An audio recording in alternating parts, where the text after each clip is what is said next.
see a picture of yourself and think, is that really what I look like?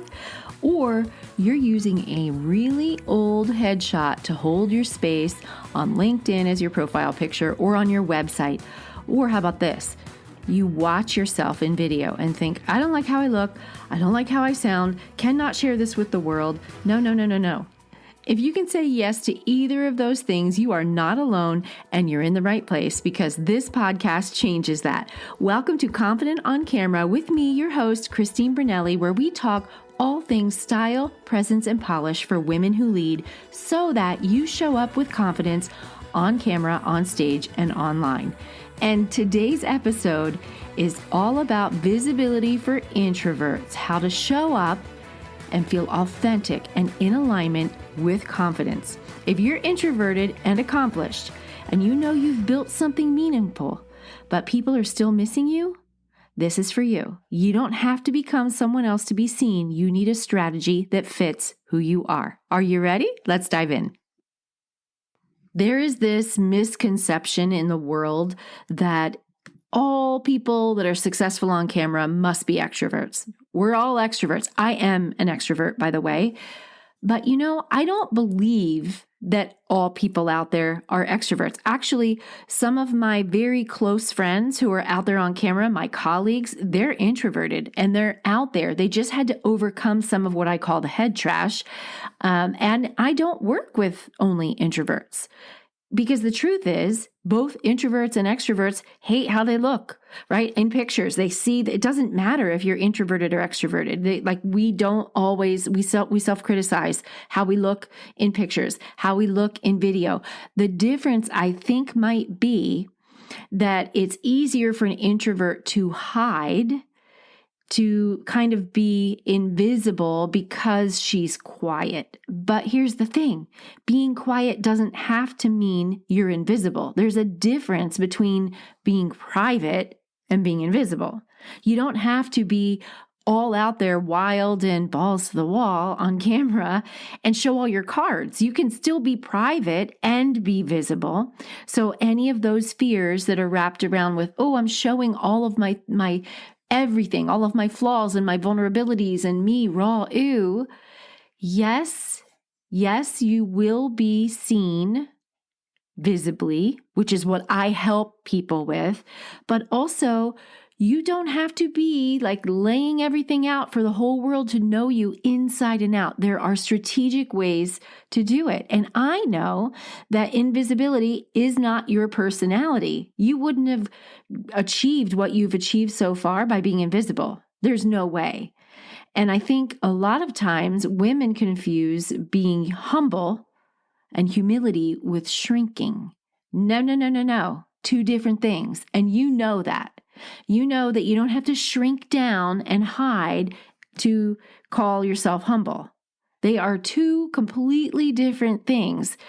It's not being narcissistic and the opposite of humility to get yourself out there and show up on camera. It's smart.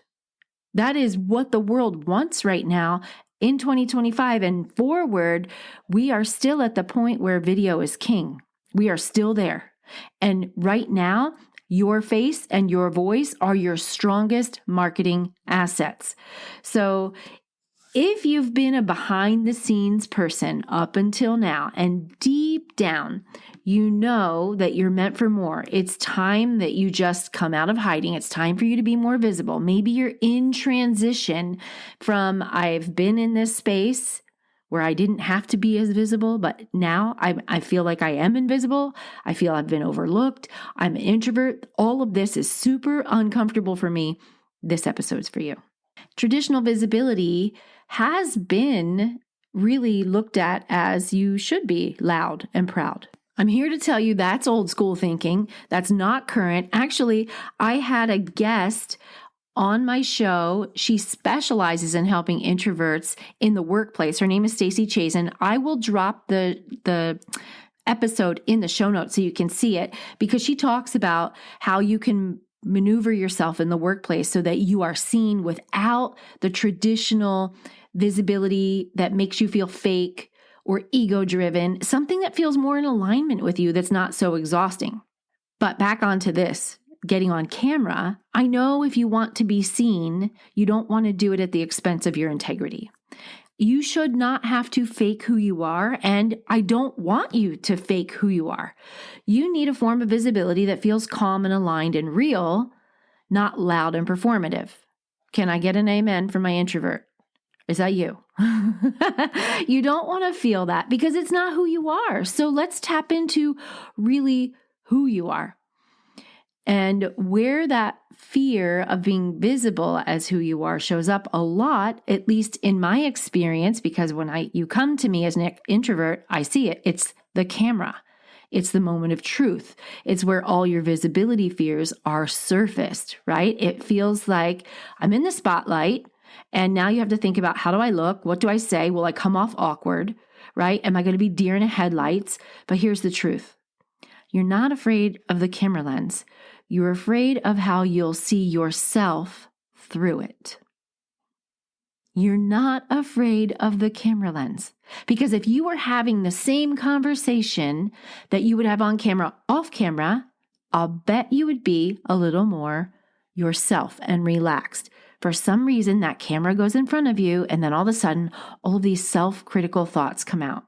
You associate visibility with exposure instead of expression.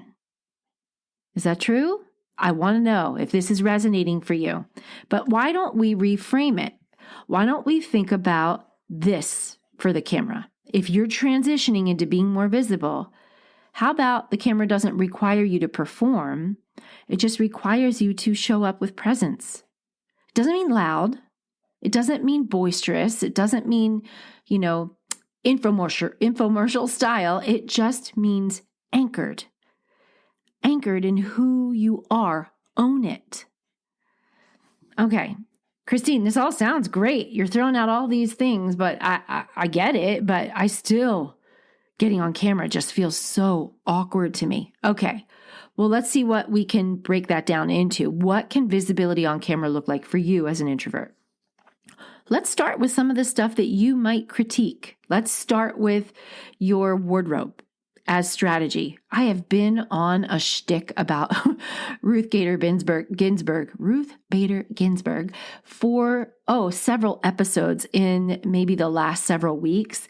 And it's because she was a judge. She's no longer with us. She's passed away, but she was on the Supreme Court in the United States, if you're an international listener, and she was iconic. Whether people agreed with her rulings or not, she had a visual presence. She worked in a male-dominated space. She wore a black robe as a judge that sat on the court, and she used a white lace collar. She used wardrobe as strategy to communicate a message. Okay, let's think about you. Wardrobe as strategy. What if you wear colors and silhouettes that energize you? They communicate a quiet authority, like you have your power outfit on when you're on camera. Start there, because I believe every woman shows up differently when she knows she's dressed cute. I know that so many people are out there going, business on the top, pajamas on the bottom. I say no. If you're an introvert, get dressed like you're going to show up at an office. If you're sitting at home or, working from home and you're getting on Zoom, or you're going to show up for something on camera, recording a video, get dressed and wear shoes. Don't be the person that's trying to act like an extrovert when you're really an introvert. An extrovert can do those things. They can look like they're all business on the top and be comfortable in slippers on the bottom, and they don't care because they're throwing it all out there, right? They know people aren't going to see it. For you, let's use some tools that are going to help you elevate yourself to a point of confidence where you know that you look good. And actually, wardrobe as a strategy works because it does help when we zhuzh the outside to feel more confident on the inside. Then you need a little ritual. I know that sounds weird. Okay, maybe that's the wrong word. I want you to create a calm, grounded routine before you record a video or show up on Zoom or go live. What could that be? Maybe it is you making sure you're very prepared. You should be able to turn on that camera and talk in the camera the way you would across the table from someone at Starbucks about the same topic. I don't want you to get on camera and not feel like you know your stuff inside and out. Something about the camera robs our brain cells when we're worried. I get it. I totally get it. But go in prepared. Don't let anything derail you. Give yourself guardrails of what you're going to talk about, how long you're going to talk. Maybe light a candle if it helps you. Like have some kind of, what do you call that? The fragrance therapy, where essential oils, whatever it is that brings you calm and groundedness.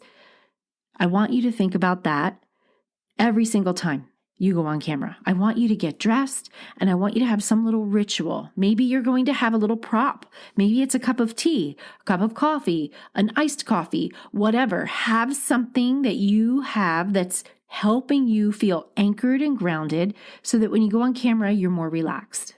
Also, how about a little zhuzh on the hair and makeup? Okay. This is not always hard for introverts, but sometimes it is because you feel like you're putting a mirror up to yourself going, I just don't want this. It feels like performance. It feels like, oh gosh, I don't want to worry about all that. Well, here's the thing. You can get camera ready in 5 minutes. I teach that. I can get anybody camera ready pretty dang quick. Once you learn the tips and tricks for adding color to your face, making sure your hair is neat and polished and put together, not a wild, hot mess, you are going to feel like you look the part, and then your brain steps into the role. So it's not making you somebody who you aren't. It's just you, but better, the best version of you. And then after you go on video, this is where I think most people ignore introverts, and I think it's really key. After you show up on Zoom, after you do a live stream, after you do a podcast, after you record videos that you're going to post, which sometimes those are harder than live streams, not for everyone, but sometimes, I think you need time to recharge. You need time away from phone, away from doom scrolling, away from anything that feels like visibility, and build that in on purpose in your schedule. Get alone time away from all that stuff.